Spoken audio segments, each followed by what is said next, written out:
Good morning. Morning, sir.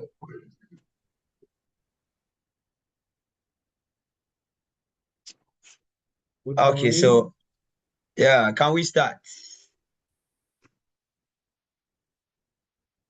Yes, sir.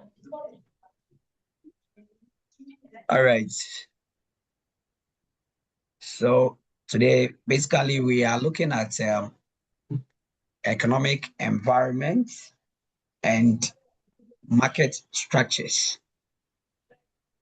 So, as procurement professionals and practitioners, we need to understand the economic environment as well as the market structures to help us to procure so that at the end of the day, we can ensure value for money. So we need to understand the external economic factors that are actually influencing the business operations. So how the consumers are actually behaving, and then the overall market performance. We need to understand that.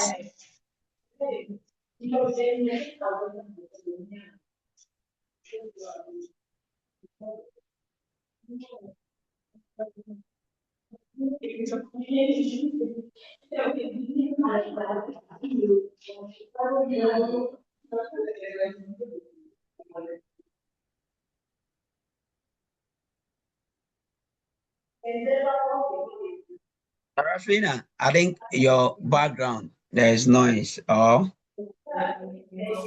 Sir, please, it's Vivian. I'm trying to Vivian. get it to mute it. Yes.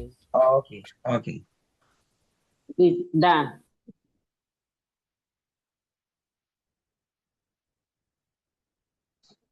Okay, thank you. So, um, we need to understand the external economic factors that can influence the business operations. The consumer behavior, we need to understand that when we are going to procure. So, the external economic factors that can influence business operations, we need to understand inflation and then the exchange rates, interest rates, supplier market structures, even the global trade dynamics that we have, and even the World Trade Organization regulations that we have. They all have influence.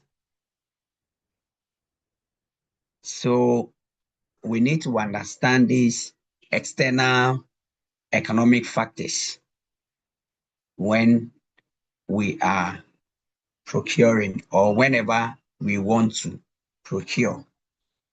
And it is going to even help us to plan and plan very well. So when we look at the economic environment, it is just looking at all the external economic factors that are actually influencing the business operations, how consumers are behaving, and the overall market performance. The overall market performance. The market structure, or when we look at the market structures, the market structure is describing the organization and characteristics of a market. It is actually describing the organization and characteristics of a market. particularly when we are looking at the level of competition and pricing what power.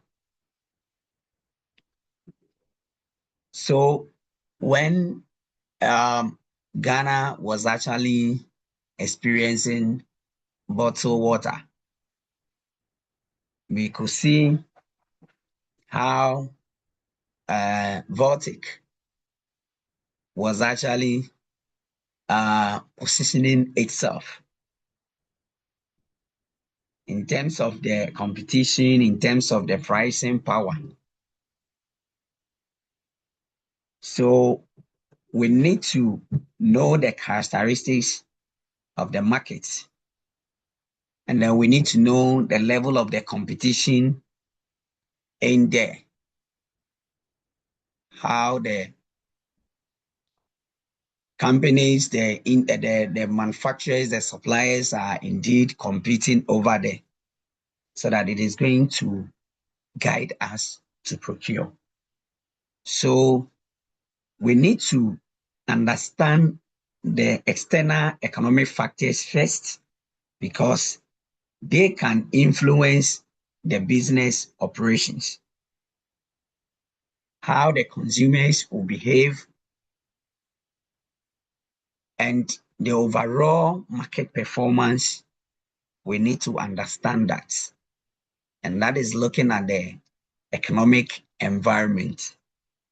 And then the market structure is describing the organization and the characteristics of a market when we are looking at the level of competition and pricing power. So if you really want to buy an AC, when you check, you could see the pricing power of Samsung, the pricing power of maybe NASCO, Hisense, Media. You could see the pricing power. So if you are going to procure and you really understand the market structure, by knowing the characteristics of the market, when you are looking at the level of competition they have in there, and then the pricing, it will help the organization to take a very good decision. When you also understand the economic environment, you know the factors that can influence the business operations. Knowing the inflation, the exchange rate, the interest rates, it will help the organization to plan well, execute the plan well, and then at the end of the day, wherever that the organization can save costs, we will do that to save costs. Because you are there to help the organization to grow. So do your best to understand the economic environment and then the market structures, so that at the end of the day, you can help the organization to save costs. So when we look at the economic environment and then the market structures, then we can now look at the inflation and then the exchange rates. So once you are working in an organization, you need to understand. You need to understand how the whole economic environment is actually behaving. You need to understand it. So inflation and exchange rates is something that we need to also take note of. So we need to consider inflation by knowing the increase in the general price level of the goods and services over time. So when we want to define inflation over here, inflation is the sustained what? Increase in the general price level of goods and services over time. So the key types of inflation we have, one is the demand pull inflation. And this occurs when aggregate demand exceeds what? Supply. Demand pull inflation occurs when aggregate demand exceeds what? Supply. So for instance, what we are preaching about, that the Burkina people are no longer going to send tomato to Ghana. We know very well that demand pull inflation will surely set in because the aggregate demand is going to exceed the supply. So as a nation, if we want to prevent this, what do you think we can do?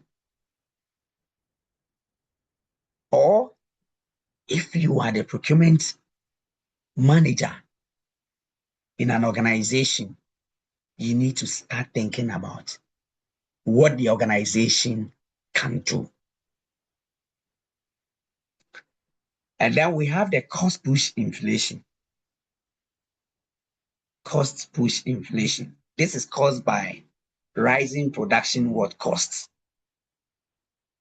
So where you are getting your raw materials to produce will affect the price of the product or the service.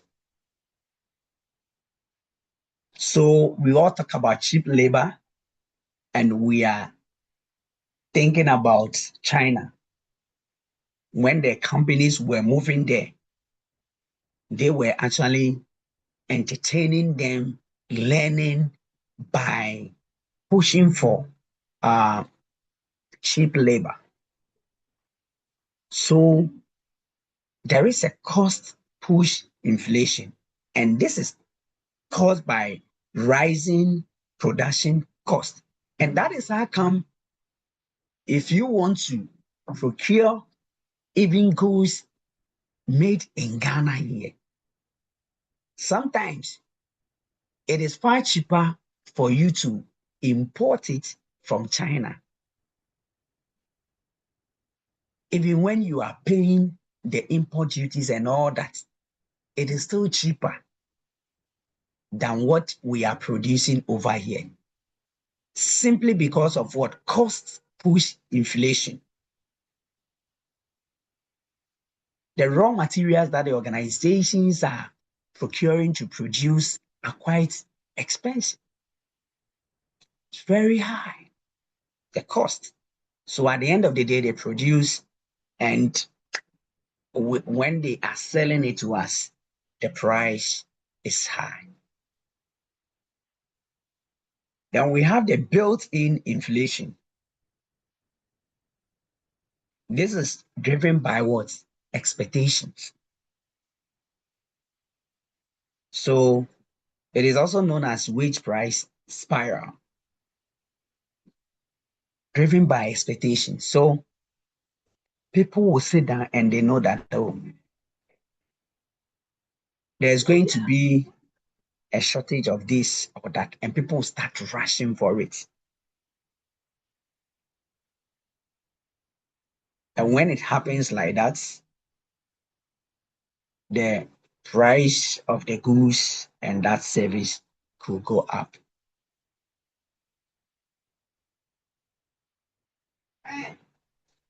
So we look at the effect of inflation.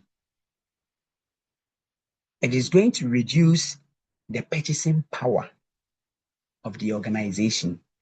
So maybe last month we were using just 3,000 Ghana cedis to procure for us to be able to operate.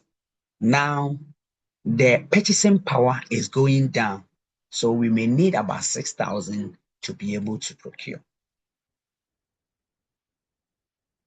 it is also going to affect, it will affect our cost of what? Living. It will affect us.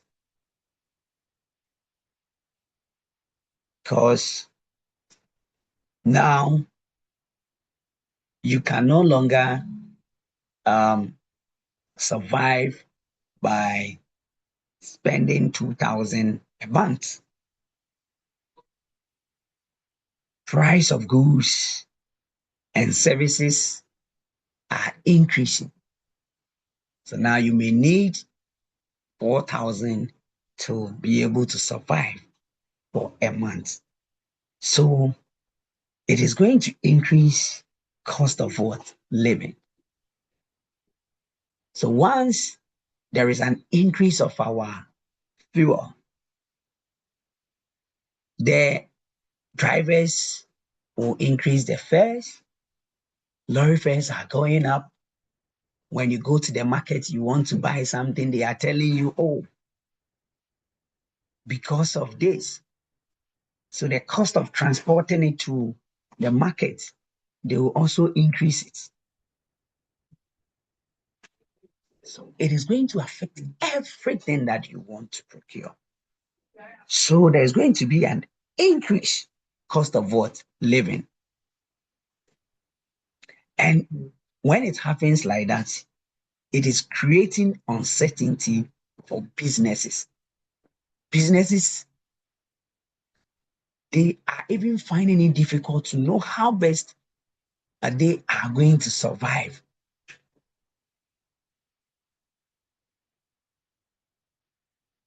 Where to get it? When is it going to go down? They are quite uncertain. And inflation will finally affect the interest rates and savings.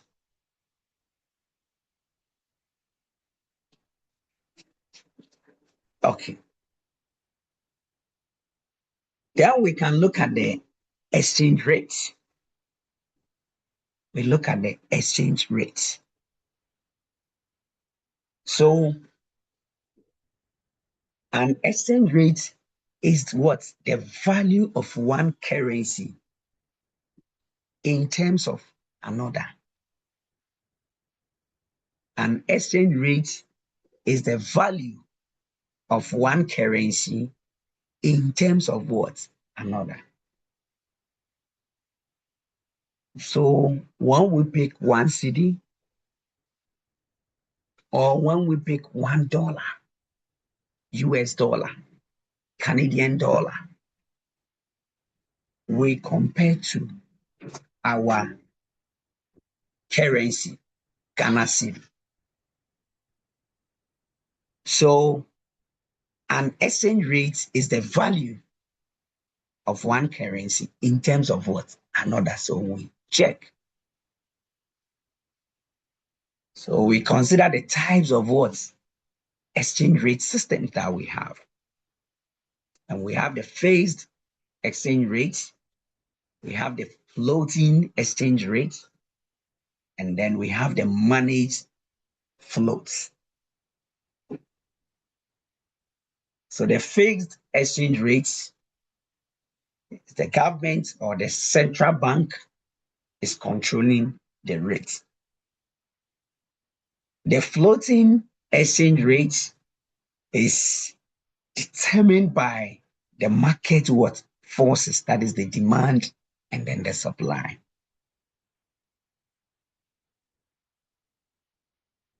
So people are saying that they are going to open dollar accounts. So they are using their cedis to buy dollars. It is going to create floating exchange rates because of the demand and then the supply. So the market forces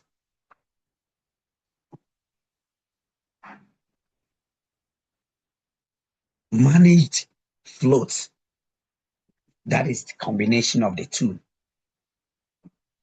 The fixed exchange rates and then the floating exchange rates, where the central bank is actually controlling the rates, or the government is actually controlling. And then the demand and the supply, that is the market forces, are also what pushing for that. So that is the managed floats. So factors affecting exchange rates: one, inflation rates, interest rates, balance of payments, political stability, and then the foreign what reserves. These are the factors affecting exchange rates. So we look at the relationship between inflation and exchange rate. So inflation is leading to what? Currency depreciation. Inflation is leading to currency depreciation. So high inflation in a country is reducing the value of its what? Currency. When there is a high inflation in a country, it is going to reduce the value of its what? Currency. Domestic goods become more expensive relative to foreign goods. So we don't want to buy things we are even manufacturing in our own country. And as a result of that, the currency will depreciate. When we look at the exchange rate depreciation fuels inflation. So when a currency depreciates, imports become more what? Expensive. Cost of raw materials rises, and this leads to what? Imported what? Inflation. Okay, so we can now look at the interest rates.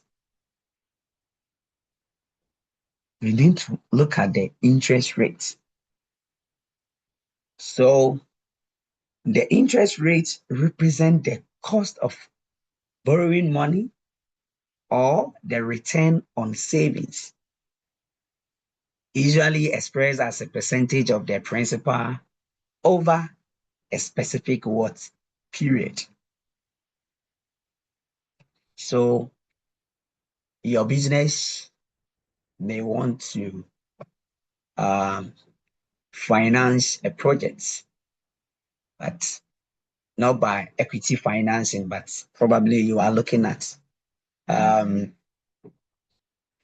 where we can get money from a bank. So debt financing is what you are looking at.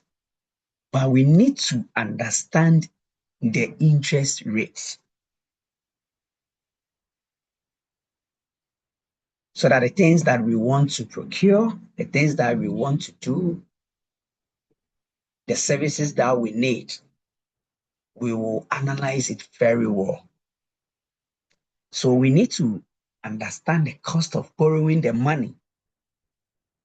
And when we are also going to invest, we need to understand the return on the savings. So return on investment is key. We need to also understand that. So the principal over a specific what period. So when you are borrowing, you go to the bank, you want a loan for maybe 2 years, 3 years. Maybe they are telling you you pay an interest rate of 20% or 5% or 6%. When you are also going to invest your money, like you want to do a fixed deposit, you want to do treasury bill, you need to also know the interest that you are going to get. So these things are actually helping businesses because we need to understand the external factors, external economic factors. We need to understand so that the business, the organizations can take the right decision.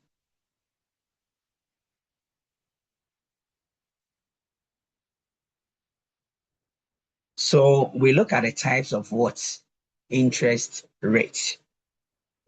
So we have the nominal interest rates, we have the real interest rates, we have the fixed interest rate, and then we have the variable, that is the floating interest rate. So for the nominal interest rate, we can say that, okay, the stated rates without adjusting for inflation.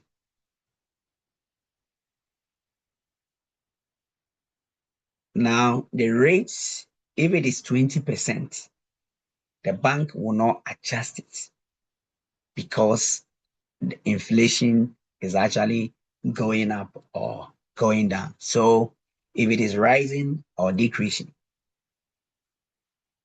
it will not affect the percentage or the interest rate that you have. Then we have the real interest rates where it is going to be adjusted for inflation's sake. So here we are looking at the true purchasing power of the money. Then the fixed interest rate remains constant over time. So they may tell you that maybe the first 6 months or the first year you pay 20%. Then the second year it will come down to maybe 15% or 10%. Then the last year, third year, maybe you pay 5%. They can do it like that. They may also say that it is 15 and that's it. So the fixed rate remains constant over time. And then we have the variable or the floating interest rate. These changes will come when they look at the market conditions. So this is often linked to central bank policy rates. So people can invest and they will tell you that for the 6 months, we need 15%. So whether the market conditions are going to favor you or not, they need their 6%. That is the fixed interest rate, constant over time. And then some will also say that, okay, we look at the market conditions, and then when it is going up, we also give you a higher interest rate. When it comes down, we give it to you. So when the government is saying that, okay, the central bank is actually saying it has to be 5%, they will go by the 5%. When they announce that now it is 15%, they have to go by that. So that is the variable interest rate. Then we need to look at supplier market structure. So the supplier market structure is describing the nature of competition and power among suppliers in the market and how this is actually affecting procurement, pricing, and even supply chain performance. So the supplier market structures is describing the nature of competition and power among suppliers in the market, and how this is affecting procurement, pricing, and supply chain performance. So when we look at operations and supply chain management, understanding supplier market structures helps firms to design effective sourcing or strategies so that they can manage risk and then negotiate better terms, favorable terms. You can negotiate when you really understand the supplier market structures, when you know the competition and then the power among the suppliers in the market. It is going to help the organization to design effective sourcing strategies. So strategic sourcing is to help you to know, because this is a long term. And how do we make sure that we have the right relationship, the good relationship? And cost efficiency is key.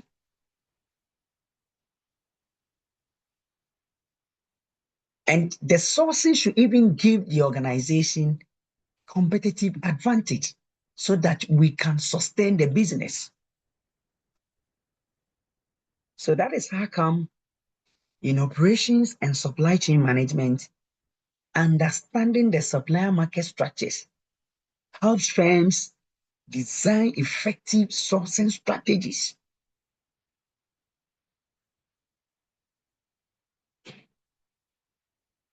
How are you going to manage risk? And then how are you going to negotiate for better terms? Because if you don't understand, the supplier will tell you that I'm the only person selling to you at this price.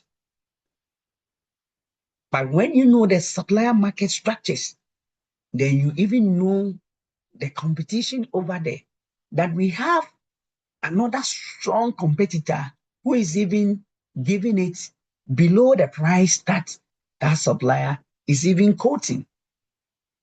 All things being equal. But then that supplier will come and tell you that I'm the one giving the lowest. So we need to understand the supplier market structures so that when we need internet service and we understand the competition very well, what MTN can do, what Telecel can do, what AT can do, then it is going to help us to have the right sourcing strategy as an organization.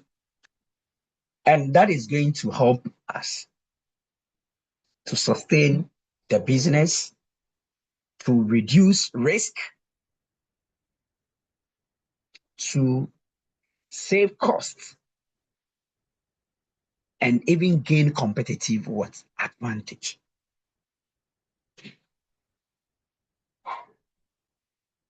So let us look at the types of supplier market structures. So you will know where there is a perfect competition. Perfect competition. We have many suppliers.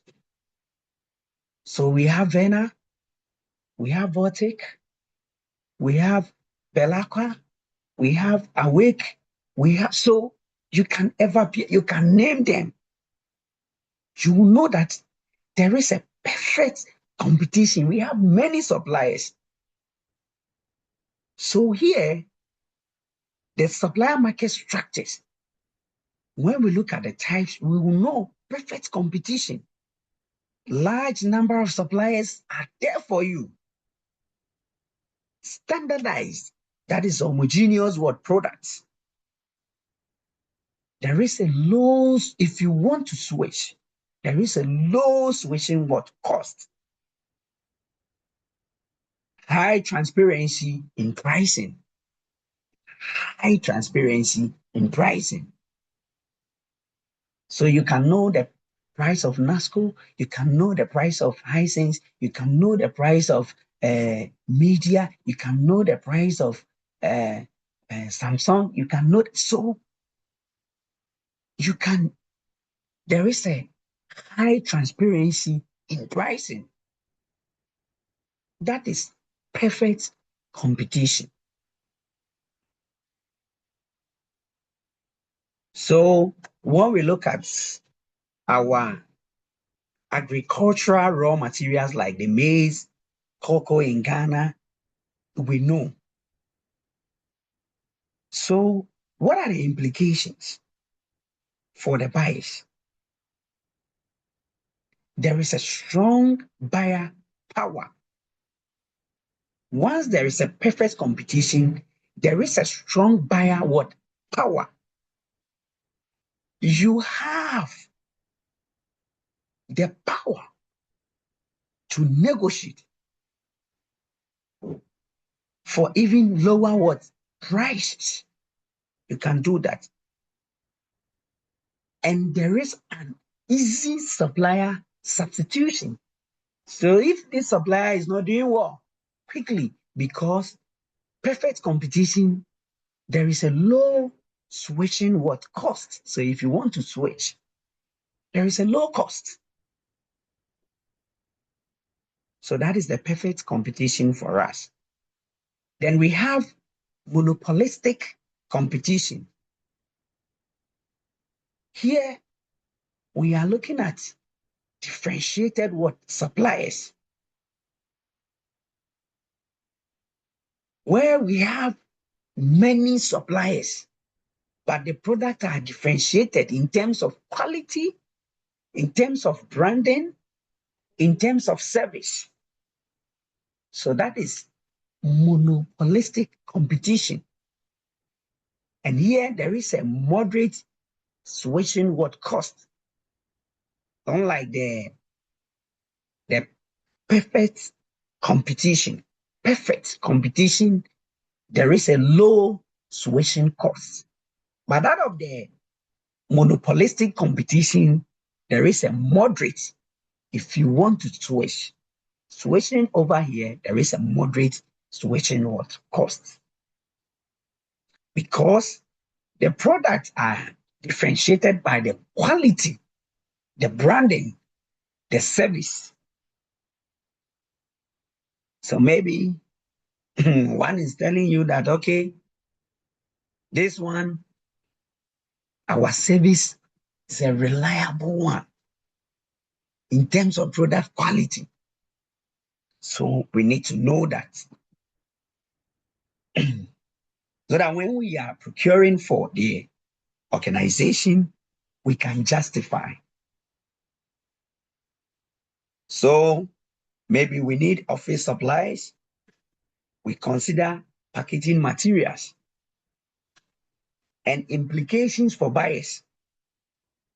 There is some choice with flexibility here. And buyers will compare based on what? Quality, price, and service. But here, there is a moderate negotiation what? Power. Because it is not like the perfect competition. So once you want the quality, you are thinking about price, you are thinking about the service when you are negotiating. You don't have the power like the perfect competition that you can. So there is a moderate negotiation power. So you have to know how best you can engage suppliers that are also operating here or falling under monopolistic competition. Then we have the oligopoly. Here we have few dominant suppliers. So there is a limited number of large suppliers, and there is a high barriers to entry. It is not easy.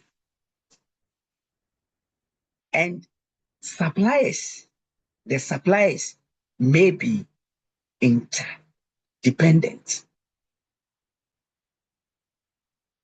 So here, when we look at the telecommunications equipment providers, when we look at the fuel supply markets, the suppliers may be interdependent. High barriers to entry, it is not easy. And there is a limited number of large suppliers.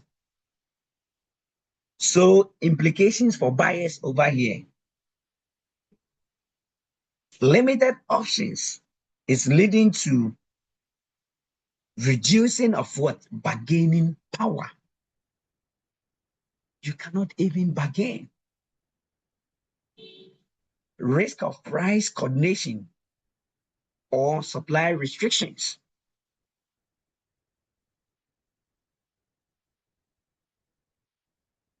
Okay, then finally, we look at monopoly, single supplier.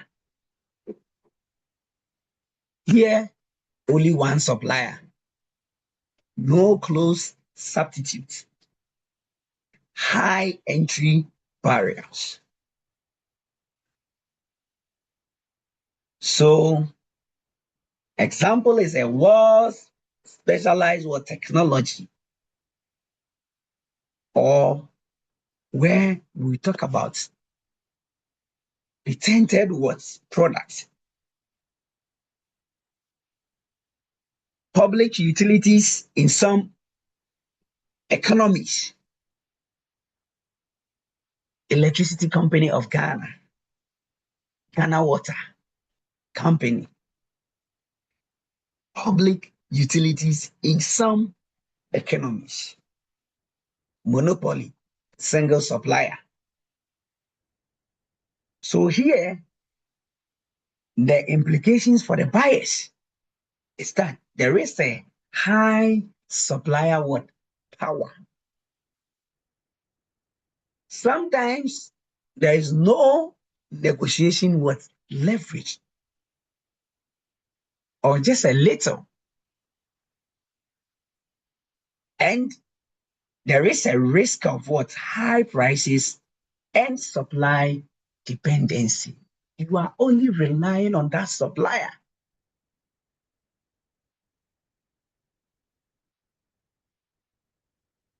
You are highly dependent on that supplier. So that is the types of supplier market structures for us.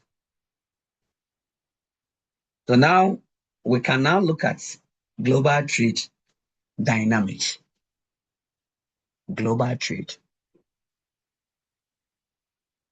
Trading globally is not static. It's dynamic. It keeps on changing. So we need to understand the global trade dynamics so that the organization can also respond.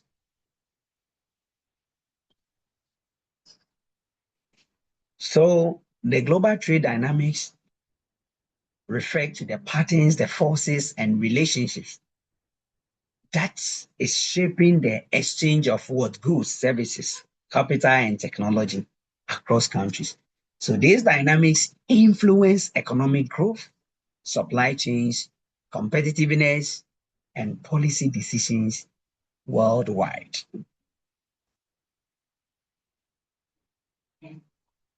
So we look at the key drivers of global trade. So the key drivers of global trade, we have comparative advantage, globalization, technological advancement, and trade liberalization. So for comparative advantage, countries specialize in producing goods they can produce more efficiently. So for comparative advantage, a country will specialize in producing goods they can produce more efficiently.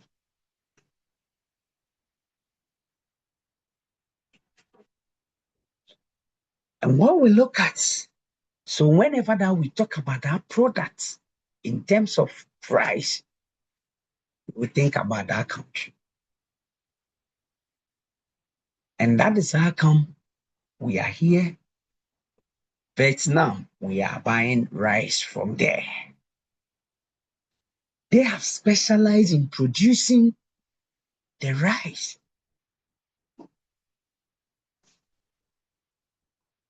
in a very efficient manner, so that once you want to buy, a typical Ghanaian would think about rice, then you are going there. That is comparative advantage. Then we have the globalization. Globalization. This is increasing interconnectedness of markets and economies. This is driven by multinational corporations and institutions like the World Trade Organization. So there is an increased interconnectedness of markets and economies. That is the globalization. And then technological advancement. We now have the digital platforms, automation, logistics innovations that is actually enhancing trade efficiency. And this is enabling what? Real-time coordination in global supply chains. So technological advancement is also driving global trade. Comparative advantage is driving global trade. Globalization is driving global trade. And then we have trade liberalization that is also driving global trade. So where there is a reduction of tariffs, quotas, and trade barriers, where we are promoting. So we are looking at African continental free trade. That is trade liberalization. So it's a key driver of global trade. Okay. So these are the major components of global trade. Major components, we have trade in goods, physical products, trade in services, banking, tourism, telecommunications, foreign direct investments, where we have long-term investment by firms in foreign countries, and then global supply chains. Well, we are looking at production processes spread across the multiple countries. And then the factors influencing global trade dynamics. Exchange rate. So currency fluctuations affect export and import competitiveness. Inflation and interest rates. This is influencing cost structures and international pricing. Political and legal environment. So the trade policy, sanctions, and regulations is influencing global trade dynamics. Then infrastructure and logistics, the ports, roads, digital systems is also determining trade efficiency. So when our Tema port is doing very well, then that is playing a critical role in facilitating international trade in Ghana.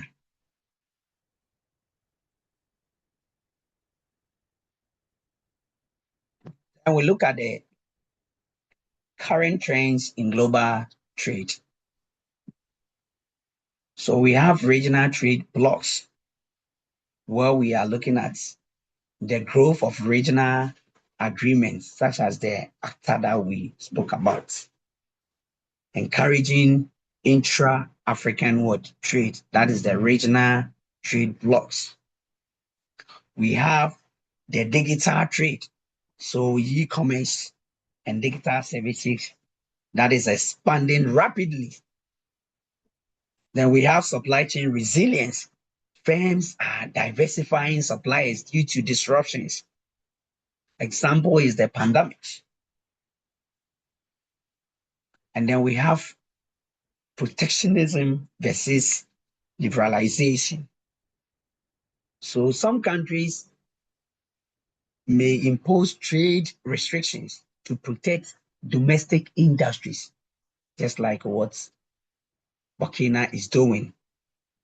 Protectionism, they are protecting it so that the trade restrictions that they are saying they will not export is to help them to protect their domestic industries. So that's it. And there are challenges in global trade. So the currency volatility, geopolitical tensions, infrastructure gaps in developing economies, then environmental and sustainability concerns are actually challenges in global trade.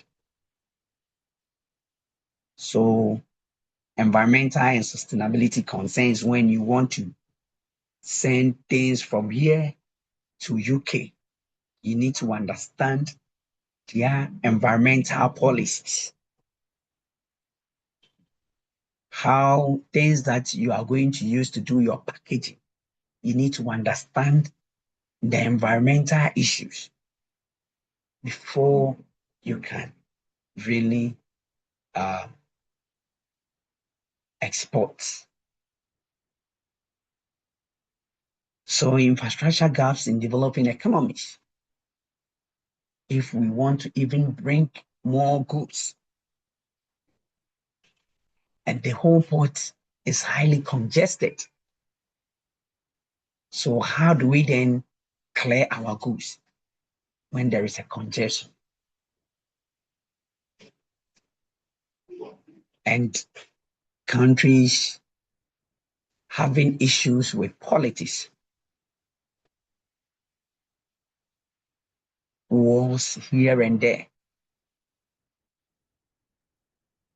Israel, Iran, what is happening? Ukraine, Russia, geopolitical tensions, and our currency. Today, the USD is this against the CD. Tomorrow it is that.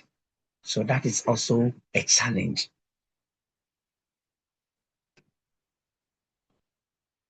Okay, so we look at the influence of World Trade Organization regulation. So the World Trade Organization is also playing a central role in shaping global trade rules. Global trade rules. That is the World Trade Organization. It is ensuring fairness, predictability, and transparency in international commerce. So the World Trade Organization is actually ensuring or making sure that the countries,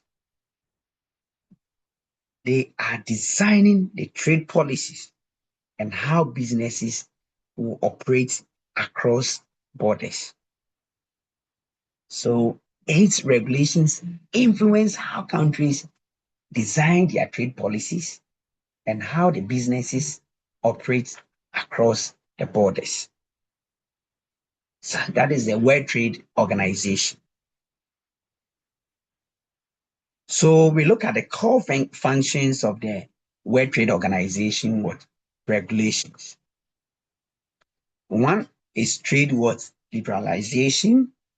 So the World Trade Organization agreement is promoting the reduction of tariffs and non-tariff what barriers, and it is encouraging free and open trade among member what countries.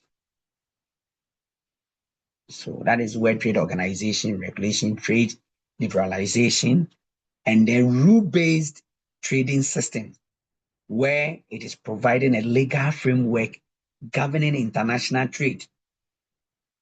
It is also ensuring countries follow agreed rules to reduce what? Uncertainty. And dispute what? Settlement mechanisms. So the World Trade Organization is offering a structured process for resolving trade disputes between countries. And they are doing this to prevent trade conflicts from escalating into trade what? Wars. So we don't want any trade war. So the World Trade Organization regulations are there to prevent trade conflicts from escalating into trade wars. Then these are the key World Trade Organization agreements and their influence. So we have the GATT, General Agreement in Tariffs and Trade. So this is focusing on trade in goods, promoting tariff reduction and elimination of what? Quotas. And then we have the GATT, which is General Agreement in Trade in Services. So this is also looking at uh, um, international trade in services, and it is also encouraging liberalization in sectors like banking and telecommunications. So how do we then liberalize? And we have the TRIPS, that is trade-related aspect of intellectual property rights. And this is protecting patents, copyrights, and trademarks so that we can influence innovation and technology transfer.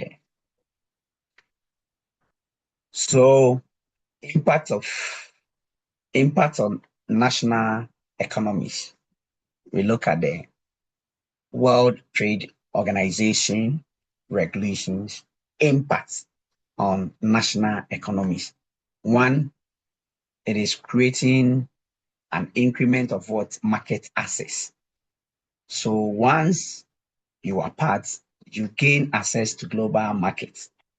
You can export-oriented industries will benefit.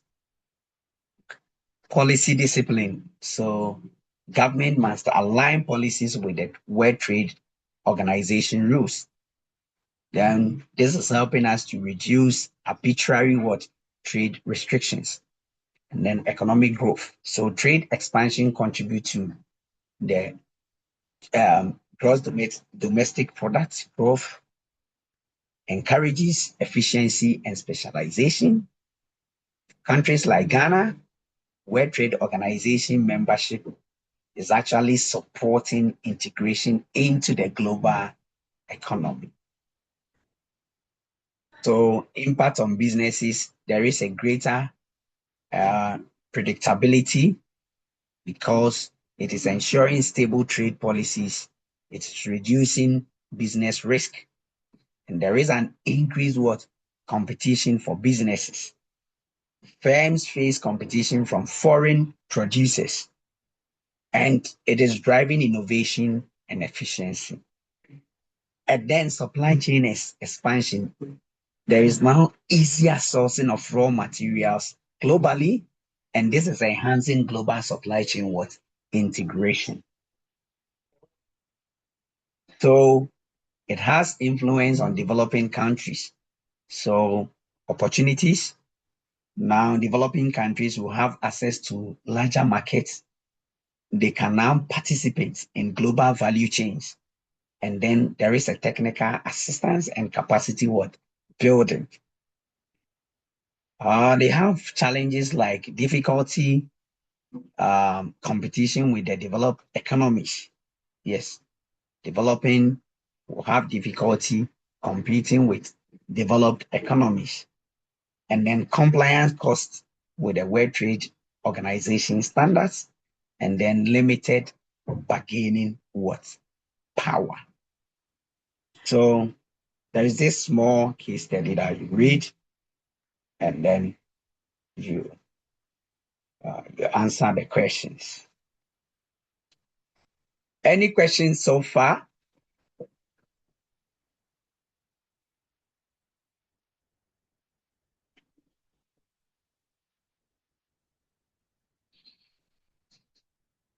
Any questions?